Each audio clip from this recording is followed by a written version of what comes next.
गृहमंत्र्यांच्या आदेशाशिवाय पॅलेट गनचा वापर होऊ शकत नाही. पंतप्रधान मोदींनी अमित शहांचा राजीनामा घ्यावा. निवृत्त न्यायमूर्तींद्वारे लाठीचार्जचा तपास व्हावा. राहुल गांधींची मागणी. अंधभक्त मूर्खांना देव मानतात. राहुल गांधींचा लोकसभेत हल्लाबोल. विद्यार्थ्यांच्या आंदोलनात संताप, द्वेष आणि हिंसा नव्हती, तर तरुण पिढीच्या उदार विचारांचा सर्वांनी आदर केला पाहिजे. राहुल गांधींचं परखड मत. राहुल गांधींनी वापरलेला शब्द असंसदीय. विधेयकावरती राहुल गांधी राजकारण करतायत. मंत्री जितेंद्र सिंह यांचा आरोप. विद्यार्थ्यांवरती पॅलेट गननं हल्ला करण्याचे आदेश कोणी दिले? राहुल गांधींचा संसदेत थेट सवाल. तर विद्यार्थ्यांवरती गोळीबार झालेला नाही. राहुल गांधी खोटं बोलतायत.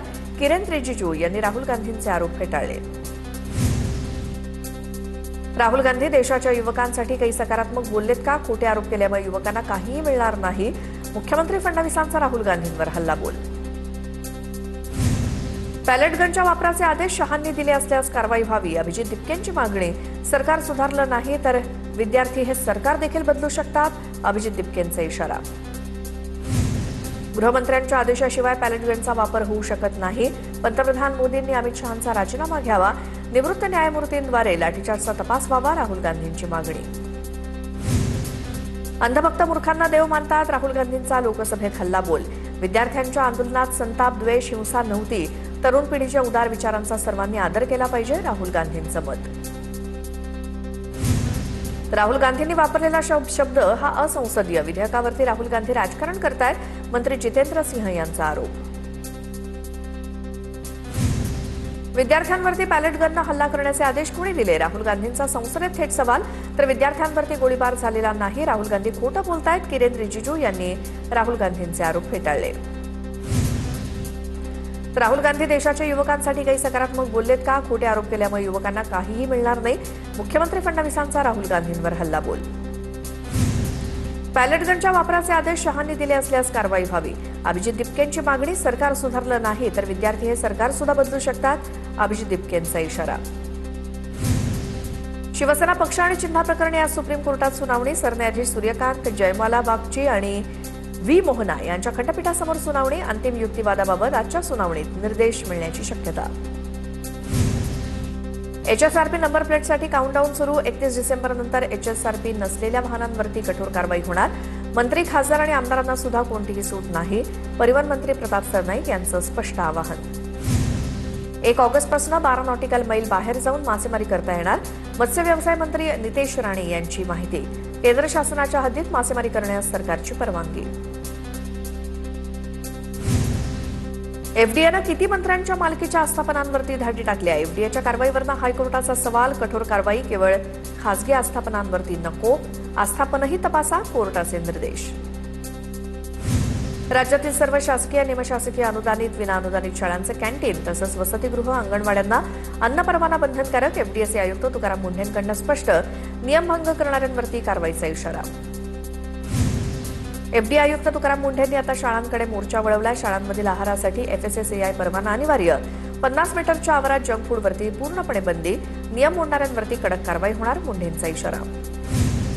मोशी कचरा डेपो दुर्घटना प्रकरणी मुख्य अभियंत्यांसह 3 बडे अधिकारी निलंबित. कामात हलगर्जीपणा केल्याचा ठपका. महापालिका आयुक्त विजय सूर्यवंशी यांची कारवाई.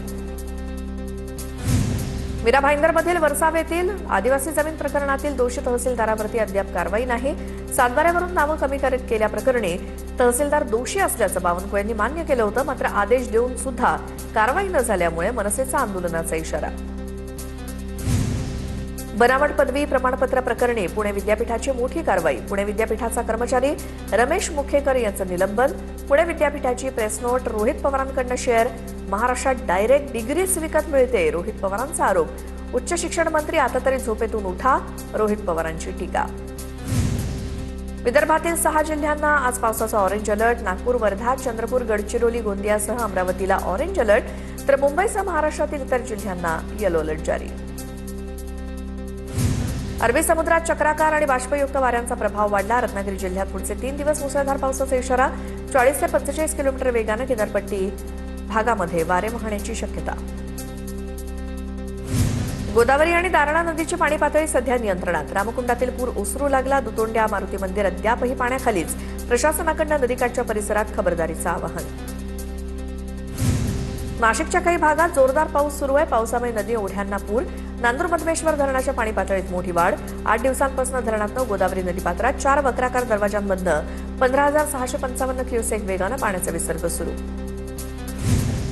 नांदेड शहरासह जिल्ह्यातील काही भागात मुसळधार पाऊस. अर्ध्या तासापेक्षा जास्त पाऊस पडल्यामुळे पिकांना जीवदान. जिल्ह्यातील जलसाठे भरण्यासाठी आणखी मोठ्या पावसाची गरज. कोल्हापूर जिल्ह्यातील राधानगरी धरण पूर्ण क्षमतेनं भरलं. कोणत्याही क्षणी राधानगरी धरणाचे स्वयंचलित दरवाजे उघडण्याची शक्यता. दरवाजे उघडताच भोगावती आणि पंचगंगा नदीची पाणी पातळी वाढणार. नदीकाठच्या गावांना प्रशासनाचा सतर्कतेचा इशारा. नाशिकच्या इगतपुरीत इंदोरे भांगरेवाडीत विद्यार्थ्यांवरती गुडघाभर पाण्यातून शिक्षणासाठी जाण्याची वेळ. रस्ता नसल्यामुळे विद्यार्थ्यांवर ही परिस्थिती. भंडारा जिल्ह्याच्या साकोली तालुक्यातील विरसी आणि उकारा गावाला मुसळधार पावसाचा तडाखा. अचानक आलेल्या जोरदार वादळी वाऱ्यामुळे विरसी रोड महामार्गावरती एकापाठोपाठ एक अशी 30हून अधिक झाडं उन्मळून पडली. बेळगावात पावसामुळे राष्ट्रीय महामार्ग 48 खचला. मुसळधार पावसामुळे निपाणीमध्ये राष्ट्रीय महामार्गाचं सुरू असलेलं बांधकाम ढासळलं. गोंदियात मुसळधार पावसाची हजेरी. विजांच्या कडकडाटासह गोंदियात जोरदार पाऊस. मुसळधार पावसामुळे शेतकऱ्यांना दिलासा.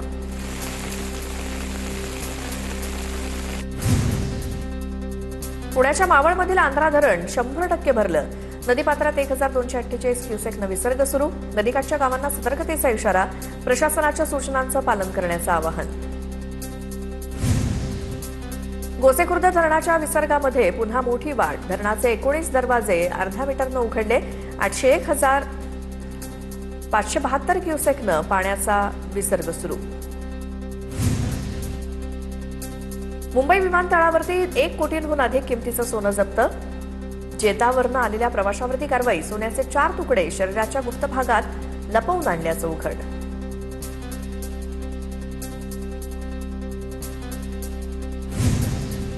ठाण्यामध्ये विरोधी पक्षनेता, सभागृह नेता, उपमहापौर यांना नवीन गाड्या. पालिकेच्या तिजोरीत खडखडाट असताना नवीन गाड्यांची खरेदी.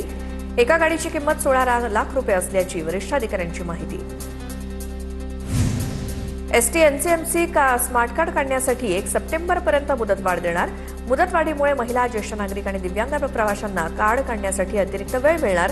1 सप्टेंबरपर्यंत जुन्या पद्धतीनुसार सवलतींचा लाभ प्रवाशांना घेता येणार.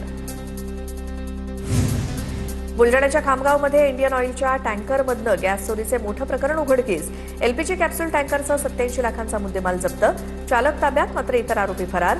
मुंबईच्या अन्न आणि नागरी विभागाचे दक्षता पथकाची कारवाई. राज्यात 24,667 हेक्टरवरील सोयाबीन पीक बाधित. बोगस आणि निकृष्ट दर्जाच्या सोयाबीन बियाण्यांमुळे सोयाबीन पीक बाधित. निकृष्ट दर्जाचं बियाणं दिल्याप्रकरणी 85 कंपन्यांवरती कायदेशीर कारवाई. शेतकऱ्यांना तातडीनं पर्यायी बियाणं उपलब्ध करून देण्याचे कृषी मंत्री दत्ता भरणेंचे आदेश. डोंबिवलीमधील पेंढारकर कॉलेजजवळ उलट्या दिशेने येणाऱ्या कारकडनं 3 ते 4 वाहनांना धडक. अनेक वाहनांचं नुकसान. सुदैवानं कोणतीही जीवितहानी नाही. धाराशिवमध्ये आळणी फाट्याजवळ पिकअप आणि कंटेनरची धडक. अपघातात 2 जणांचा मृत्यू तर 6 ते 7 प्रवासी गंभीर जखमी. दोन्ही मृत प्रवासी उमरगा तालुक्यातील बोरीगावचे रहिवासी. पुणे मुंबई एक्सप्रेसवेवरचा बस चालकाचा व्हिडिओ व्हायरल. बस चालक मोबाईलवरती बोलताना कॅमेऱ्यात कैद. पुण्याहून नवी मुंबईकडे जाणाऱ्या बसमध्ये हा प्रकार घडला. बोरिवलीमधील वाईन शॉपवरती आमदार संजय उपाध्याय यांची धाड. वाईन शॉपमध्ये अवैध सिगारेटचे इतर साहित्य जप्त. देशभरात E20 पेट्रोल विरोधात वाहन चालक आक्रमक. दिल्ली टॅक्सी आणि टूर्स ऑपरेटर्स असोसिएशन 4 ऑगस्टला संसदेवर मोर्चा काढणार. संघटनेचे अध्यक्ष संजय सम्राट यांची माहिती. ओडिशामध्ये पुरात 3घांचा मृत्यू. 2 लाखांहून अधिक नागरिक पुरामुळे बाधित. बालासोर, भद्रक, जाजपूर, संबलपूरमध्ये पुराचा सर्वाधिक तडाखा. 44 तालुक्यातील 266 गावांना पुराचा वेढा. युद्धपातळीवर मदत आणि बचावकार्य सुरू. मुख्यमंत्री मोहन चरण माझी यांची माहिती. अहमदाबाद विमान अपघाताचं कारण हे इंधन नियंत्रण स्विचमधील बिघाड नव्हतं. नागरी विमान वाहतूक राज्यमंत्री मुरलीधर मोहोळ यांची राज्यसभेत माहिती. विमान उत्पादक कंपनीच्या प्रगत चाचणीत सुद्धा या प्रणालीमध्ये कोणताही दोष आढळलेला नाही. विमान अहवालाचा चौकशी अहवाल प्रसिद्ध होण्यास विलंब झालेला नाही. सरकारकडनं स्पष्टीकरण.